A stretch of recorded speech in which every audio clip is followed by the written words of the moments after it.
crux of the problem is a problem of the heart. So that if we fix this, وَرَبُّ الْكَعْبَةِ, everything else will be fixed. Allah says so.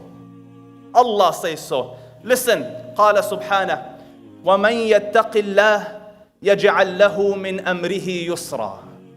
Whoever has taqwa of Allah Rabbul Izzah, Allah will ease in his situation. What is taqwa? A person came to Abu Hurairah radiallahu anhu. He said, Ya Abu Hurairah, what is taqwa? So Abu Hurairah radiallahu anhu wa ardah asked him, have you ever crossed a thorny path? Have you ever walked on a path where there's thorns? He said, yes. He goes, what did you do? He said, I grabbed my cloak around me carefully and navigated my way safely so that my garb does not get stuck and tangled up in any of the thorns. He goes, that is taqwa. To go through life cautious and conscientious, that I not step in anything that is the disobedience of Allah, lest my Lord become unhappy. So taqwa is Allah consciousness, that in everything you do, you say, what does Allah Rabbul Izzah say? Will Allah become happy, Jalla Subhanah? If I overlook this, will He become happy? If I take an exception to that, do you understand that your whole of life with your family, with your wife, with your kids, everything is related to this, and Allah guarantees, says, وَمَنْ يَتَّقِ اللَّهِ, whoever has taqwa of Allah, whoever becomes Allah conscious, I will make his situation easy for him. You have family problems, Allah says, I will make it easy. You're going through a divorce, Allah says, I will make it easy. You're having a court problem, Allah says, I will make it easy.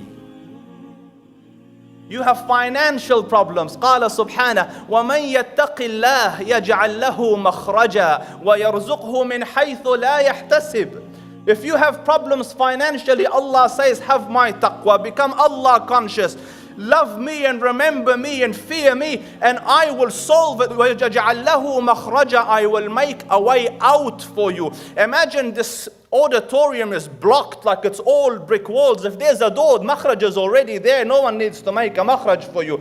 But if there is a door, everything is blocked. Allah Rabbul Izzah says, I will tear a way out for you. يَجْعَلْ لَهُ مَخْرَجًا وَيَرْزُقْهُ مِنْ حَيْثُ لَا يَحْتَسِبُ, and I will provide for you from means you didn't anticipate. One of the beautiful stories that I mention over and over again, there was a person in the past, his name was Hatim al-Asam, righteous taqiyyun naqi lillahi al-wali, and he came to his family wanting to go to Hajj. So he said, I want to go to Hajj. Hajj in those days was a long trip. It took many weeks and many months. And he said, I want to go to Hajj, but I don't have enough provisions for you guys. So what do you say? So the wife said, no, khalas, do it some other times when you have the means. But the daughter was special. So she said, Dad, Inna Allah huwa al-razzaq zul quwwatil mateen. Go, Allah will provide for us. So the dad took heart from this and went. And when he went, a little while later, a couple of weeks later, the provisions ran out. So the mom and the rest of the siblings, like, you big mouth, what happened? So the little girl went to the back room and she raises her hands and she says, Allahumma anta qulta wa qawluka al-haq wa man yattaqi Allah yaj'al lahu makhraja wa yarzuqhu min haythu la yahtasib. And oh Allah, you said in your word is the truth, that whoever has Allah consciousness, you will find a way out and you will provide from means unanticipated. And her hand is in the dua and the door knocks. So she goes and opens the door, and it's the guard of the governor, the entourage of the governor. His excellency is crossing through here. He's thirsty. Do you have any water? So she went and got water and made it nice, presentable, They took and the man took the water, took it to the governor, and the governor drank the water, and he found in it delight. Oh, Allah Rabbul Izzah put delight in it for him. So he drank, and it made him think, where did this water come from? Who did you get this from? So they said, from the house of Hatim. So the famous Hatim, yes, we must go say salam. They said, no, Your Excellency, he's in Hajj. So he said, then it is our duty to look after his family. So he reached into in the olden days, they had those little sacks of the coins, with the, So he reached into this and he chucked it into the house of Hatim, the gold coins. But Allah Rabbul Izzah wished to increase.